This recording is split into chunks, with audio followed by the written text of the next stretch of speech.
నమస్కారం. మన సనాతన ధర్మంలో సంప్రదాయాలలో వ్రతాలకు ఒక విశేష స్థానం ఉంది. తెలుగువారికి వ్రతాలు కేవలం పూజలు మాత్రమే కాదు, అవి మన జీవన విధానంలో అంతర్భాగం. ఈరోజు మనం మన తెలుగు వ్రతాల గురించి, వాటి ప్రాముఖ్యత గురించి వివరంగా తెలుసుకుందాం. ముందుగా అసలు వ్రతం అంటే ఏమిటి? వ్రతం అనే పదానికి సంకల్పం, నియమం, ఆచరణ అని అర్థం. అంటే ఏదైనా ఒక కోరికతో లేదా నియమంతో, భక్తి శ్రద్ధలతో దేవతలను పూజించి కొన్ని నియమాలను పాటించడాన్ని వ్రతం అంటారు. ఇది కేవలం ఉపవాసం ఉండటం మాత్రమే కాదు.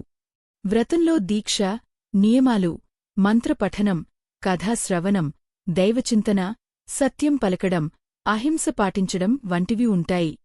మరి వ్రతాలు ఎందుకు చేస్తారు? దీనికి అనేక కారణాలు ఉన్నాయి. చాలామంది తమ కోరికలు తీరాలని, కష్టాలు తొలగిపోవాలని, సంతానం కలగాలని, వివాహం జరగాలని, ఆరోగ్యం బాగుండాలని వ్రతాలు చేస్తారు. కొన్ని వ్రతాలు మోక్షం, పుణ్యం, స్వర్గప్రాప్తికోసం ఆచరిస్తారు. దేవతలకు కృతజ్ఞతగా, తమకు కలిగిన శుభాలకు ధన్యవాదాలు తెలపడానికి కూడా వ్రతాలు చేస్తుంటారు. వ్రత నియమాలు, ఉపవాసం, ధ్యానం వంటివి మనసును శుద్ధిచేసి ఆధ్యాత్మిక చింతనను పెంచుతాయి. తరతరాలుగా వస్తున్న మన ఆచారాలు, సంప్రదాయాలను భావి తరాలకు అందించడానికి వ్రతాలు ఒక వారధిగా నిలుస్తాయి. తెలుగువారి జీవితంలో ఎన్నో వ్రతాలు భాగమయ్యాయి.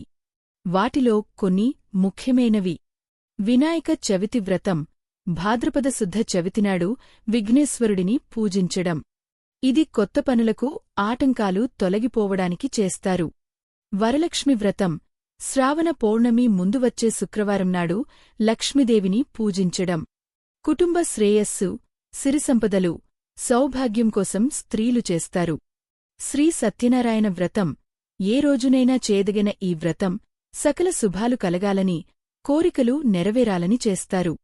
ఇది సాధారణంగా కొత్త ఇల్లు గుహప్రవేశం, వివాహాలు, ఇతర శుభకార్యాలప్పుడు నిర్వహిస్తారు. నాగపంచమి వ్రతం, శ్రావణశుద్ధ పంచమి నాడు నాగుల దేవతలను పూజించడం. ఇది సర్వదోష నివారణకు, సంతాన ప్రాప్తికి చేస్తారు. శివరాత్రి వ్రతం, మహాశివరాత్రి రోజున శివుడికి ఉపవాసం, జాగరణ, బిల్వపత్రాలతో అభిషేకం చేయడం. మోక్షప్రాప్తికి, పాప పరిహారానికి దీన్ని ఆచరిస్తారు.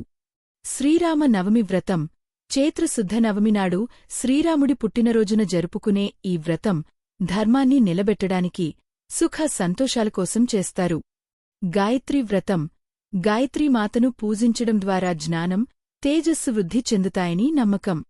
ఇవే కాకుండా కార్తీక మాసంలో సోమవార వ్రతాలు, శుక్రవార వ్రతాలు, మంగళ గౌరీ వ్రతం, లలితా వ్రతం వంటి అనేక వ్రతాలు మన తెలుగు సంప్రదాయంలో ఉన్నాయి.